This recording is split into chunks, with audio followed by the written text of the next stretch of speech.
علیہ السلام فرماتے ہیں جو بندہ توبہ کرنے والا تھا، اللہ کی بارگاہ میں آنے والا تھا، بار بار توبہ کرتا تھا، احساس رہتا تھا، اسے احساس تھا، آیا کرتا تھا، پھر بھی غلطیاں ہو گئی، قیامت کے دن رب کریم اپنے فضل کی چادر اس پہ ڈالے گا، فضل کی چادر ڈالے گا، اور رب کریم اس سے پوچھے گا یہ گناہ کیا تھا؟ اور نبی پاک فرماتے ہیں اس نے بڑے بھی گناہ کیے، اللہ چھوٹے چھوٹے گناہوں کے بارے میں پوچھے گا، یہ غلطی کی تھی، یہ گناہ، بندہ ڈر رہا ہے، وہ کہہ رہا ہے پتہ نہیں سزا کیا ملے گی، کیونکہ دنیا میں بھی ڈرتا رہا، یہاں بھی ڈر رہا ہے، شرط یہ ہے کہ احساس والا ہو، آتا رہو، پھر بھی غلطیاں ہو گئی، خیال کرتا تھا، محنت کرتا تھا، نیک ہونے کی جدوجہد کرتا تھا، کوتاہیاں رہ گئی، یہ گناہ کیا تھا یا اللہ بھول گیا تھا، یہ گناہ کیا اللہ مجھ سے غلطی ہو گئی، یہاں بھی کیا تھا یا اللہ غلطی ہو گئی۔ نبی پاک صلی اللہ علیہ وسلم فرماتے ہیں چھوٹے چھوٹے گناہ اللہ دکھا رہا ہے اور اسے کہہ رہا ہے یہ کیا تھا، مانتا جا رہا ہے۔ رب کریم فرماتا ہے پتہ ہے میں تیرے ساتھ کیا کرنے والا ہوں؟ ٹانگیں کانپ گئی، یا اللہ پتہ نہیں، فرمایا میں تجھے ان گناہوں کے بدلے نیکیاں دینے لگا ہوں، ان گناہوں کے بدلے نیکیاں۔ نبی پاک فرماتا ہے فٹافٹ ہی بول پڑا، کہنے لگا یا اللہ میں نے تو بڑے بڑے گناہ بھی کیے، اگر تو نے گناہوں کے بدلے نیکیاں دینی ہیں تو میرے تو بڑے بڑے پاپ بھی ہیں، وہ دوسرے کدھر ہیں؟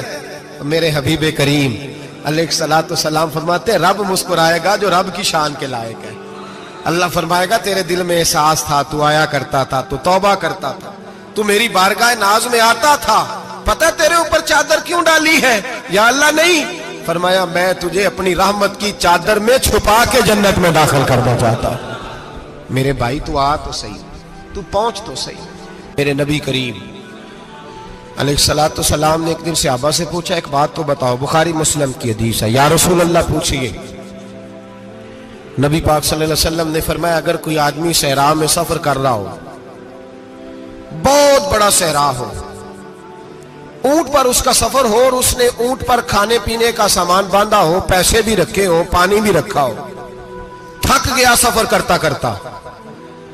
درخت کی ایک ٹہنی کے ساتھ اونٹ کی نکیل باندھی اور درخت کے نیچے لیٹ گیا آرام کرنے کے لیے۔ اللہ کے حبیب فرماتے ہیں اچانک اس کی آنکھ لگ گئی، جب جاگا تو اس نے دیکھا کہ اونٹ تو غائب ہو گیا ہے، اب نہ کھانا ہے، نہ پانی ہے، نہ پیسے ہیں، اور صحرا بڑا لمبا ہے، پیدل سفر بھی نہیں کر سکتا۔ تھوڑا سا ڈھونڈا،